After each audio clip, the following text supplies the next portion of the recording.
हैं there. There को कौन सा सब्जेक्ट बोलते हैं?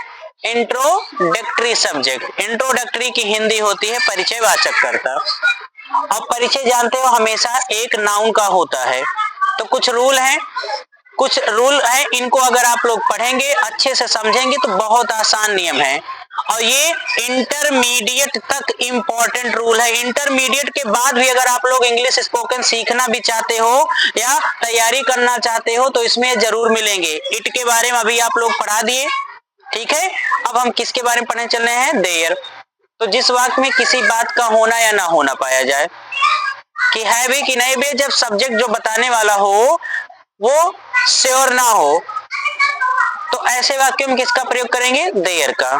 दूसरा भी रूल लिखा हूं कि इस प्रकार के वाक्यों में जो वर्ब होती है यानी क्रिया से पास में, जस्ट पास में क्या होगा? नाउन का होना पाया जाता है।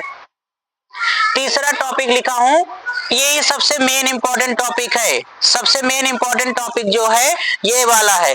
अधिकतर जो हमारे सेंटेंसेस की शुरुआत जो होगी वो कॉम्प्लीमेंट से होती है। अब कोई पूछे कॉम्प्लीमेंट क्या है? कॉम्प्लीमेंट में जैसे स्कूल में, घर में, सड़क पर, आसमान में, बगीचे में, तालाब में, गिलास में, सिर में, हाथ में, परिवार में, तो ये कॉम्प्लीमेंट होते हैं। इनका स्ट्रक्चर लिखा हूं, देखिए आप लोग ढंग से इसको समझिएगा और ध्यान से देखिए। प्रेजेंट में अगर रहेगा तो इज आर, और इनकी एक और पहचान है जो आप लोग यहाँ लिखा नहीं, बता दे रहा हूं कि जब सेंटेंस के अंत में, वाक्य के अंत में आपको है, हैं, प्रेजेंट में था, थी, थे, पास्ट में, फ्यूचर में होगा, होगी, ये वर्ब होंगी। ये वर्ब नहीं, लिखना, पढ़ना, रोना, सोना, आना, जाना, ऐसी वर्ब नहीं। जब होना, सिर्फ होना बताया जाए, और होना कौन बताता है? सिर्फ और सिर्फ बी का परिवार, is, am, are, was, were. जब ये हम भी काम करते हैं तो हमेशा नाउन या प्रोनाउन का सिर्फ और सिर्फ होना बताते हैं। तो प्रेजेंट में रहेगा तो is are according to noun. Noun singular है तो इज लाएंगे, नाउन प्लूरल है तो आर, फिर उसके बाद नाउन, फिर जो सेंटेंस में और लोग आए रहेंगे अदर वर्ड उसको लिखेंगे बाद में। अगला है पास्ट में रहेगा तो सेम यही, वाज और were plus noun plus other word. और यही सेम नियम फ्यूचर में। फ्यूचर में गलती से देर वाले वाक्यों में आप लोग शैल का प्रयोग मत करना। क्यों? क्योंकि शैल हमेशा पर्सनल प्रोनाउन आई और बी के साथ ही यूज होता है। तो पास्ट में रहेगा क्या लगाएंगे? Will be plus noun other word. तो एग्जाम्पल के थ्रू हम लोग इसका रूल समझते हैं। तो चलिए पहला देखिए मैंने क्या लिखा है, गिलास में ठंडा पानी है, तो कॉम्प्लीमेंट मिल गया। किसी को डाउट? अब गिलास में पानी है कि नहीं है मुझसे हम थोड़ी ना देखें, मुझसे कोई पूछा गिलास में पानी, हाँ गिलास में पानी है। अब पानी का होना या ना होना बताया गया, मैं श्योर नहीं हूं। तो है क्या है अपनी इसमें? है क्या है इसमें? है वर्ब है, और है क्रिया से सट के देखिए किसका होना पाया गया है? पानी। पानी क्या है? नाउन है। कॉम्प्लीमेंट से शुरुआत हुई, क्रिया यानी वर्ब और नाउन, किसका नियम लग रहा है इसमें? किसका परिचय कराया जा रहा है? किसका इंट्रोडक्शन हो रहा है इसमें?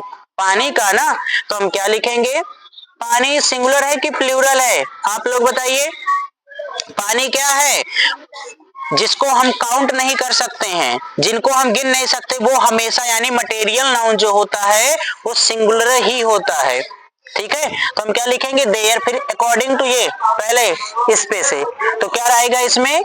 Is, there is. अब क्या लिखा हूं स्ट्रक्चर में? नाउन। नाउन क्या है? वाटर।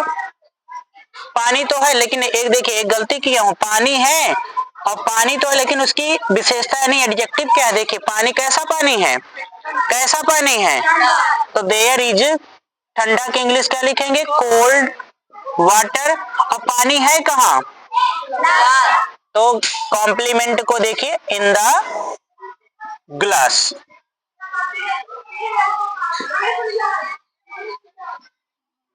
किसी को डाउट? और फुल स्टॉप लगाना मत भूलिएगा, ठीक है। किसी को कोई समस्या इस वाले पहले इसमें? कोई डाउट? दूसरा एग्जाम्पल देखिए, कमरे में बच्चे हैं, पहले समझ लीजिए। अब क्रिया से सटके किसका होना पाएगा? वर्ब के पास में कौन है? नाउन। बच्चे क्या है? नाउन है। कौन सा नाउन है? कॉमन नाउन है, ठीक है। कॉम्प्लीमेंट क्या है? स्थान क्या है? देखिए कमरे में। अब बच्चे कमरे में है भी कि नहीं, बस इनका होना या ना होना बताया जा रहा है। अकॉर्डिंग टू सारे रूल के अकॉर्डिंग देखिए वर्ब से सटके नाउन है और कॉम्प्लीमेंट कोई पूछे क्या कमरे में, तो हम क्या लिखेंगे देयर। एक बच्चे हैं कि बहुत सारे। अब यहाँ ध्यान से देखिए सारे लोग, सब्जेक्ट की पहचान, इन नाउन की पहचान भी कराना बता रहा हूं। जब हाँ पे अंक बिंदी नजर आ जाए, ध्यान से देखिएगा, ये अंक बिंदी इतनी वैल्यू करती है, अगर इसकी पहचान कर लिए तो आप लोगों को टेंस भी क्लियर हो जाएगा, आपका ट्रांसलेट कभी गलत नहीं होगा। अंक बिंदी अगर है पे लग गया, समझ जाओ आपका नाउन या जो सब्जेक्ट है वो प्लूरल है, ठीक है। और दूसरी चीज, अगर नाउन पे ए का मात्रा लग जा रहा है, नाउन पे किसका मात्रा, ए का मात्रा, तो 100% आपका जो नाउन है वो प्लूरल है। तो प्रेजेंट में है ना, क्योंकि ये प्रेजेंट का बोध कराते हैं, हम कौन सी वर्ब लगाएंगे पहले स्ट्रक्चर के अकॉर्डिंग, इज की आर, इज क्या लगाएंगे, गलत बोल रहे हो, आर लगेगा, देयर आर। चिल्ड्रन हमेशा प्लूरल नाउन होता है, देयर आर चिल्ड्रन। बच्चे तो हैं लेकिन कहाँ हैं, कहाँ हैं, यहाँ क्लास आया है, आप लोग देखिए, इन द रूम, क्या होगा यहाँ पे, in the room full stop.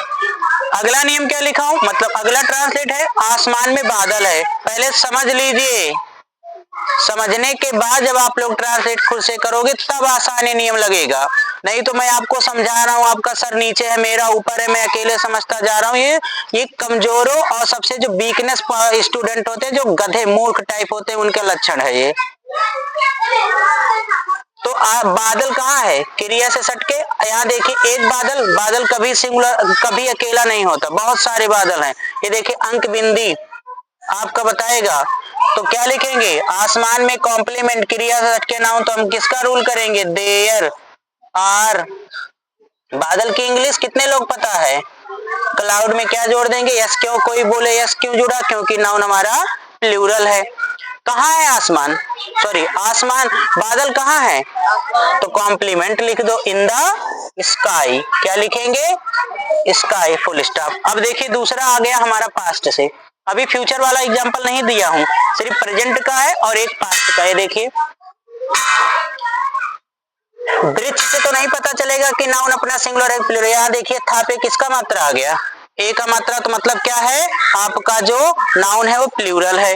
कहाँ है, बगीचे में, वृक्ष थे, देखिए एक तो है नहीं, एक से बहुत सारा है, बहुत सारा है, तो हम क्या लिखेंगे, देयर। अब पास्ट में आ जाइए, वाज लगाओगे कि बेयर, क्या लगाओगे, मतलब ध्यान आप लोग नहीं दे रहे हैं, कैसे वाज रहेगा, बहुत का मतलब क्या होता है, एक की ज्यादा, तो कौन सी वर्ब लगाओगे, देयर वेयर। बहुत से वृक्ष को काउंट कर सकते हो, कौन से टीचर आप लोग पढ़ा दिए कि काउंट नहीं कर सकते हो, वृक्ष काउंटेबल नाउन है, तो इसलिए बहुत से की इंग्लिश लिखेगी, क्या लिखी जाएगी, मेनी। ट्री रहेगा कि ट्रीज, ट्रीज क्योंकि बहुत सारे, कहाँ है बहुत सारे वृक्ष, इन द स्काई, क्या लिखेंगे, सॉरी ये ऊपर वाले का ध्यान है, इन द गार्डन। देयर को अगर पढ़ना है आप लोग तो सारे पहले रूल आप लोग अपने क्लियर करिए, कॉन्सेप्ट अगर आपका क्लियर है, और ये सारे कॉन्सेप्ट यही तीन, अधिकतर ये दोनों जो फर्स्ट और सेकंड है, ये आपके सारे देयर के कॉन्सेप्ट को क्लियर कर देगा। अगर ये क्लियर हो गया तो आपके लिए ये बहुत ही ज्यादा, समझ लीजिए आप 11-12 का एक टॉपिक अच्छे ढंग से पढ़ लिए, ठीक है। अब इस बेस पे आप लोग कम से कम 5 या 10 एग्जाम्पल खुद से जब सेल्फ बनाएंगे तब लगेगा ये रूल हमको समझ में आया है, ठीक है। कोई प्रॉब्लम,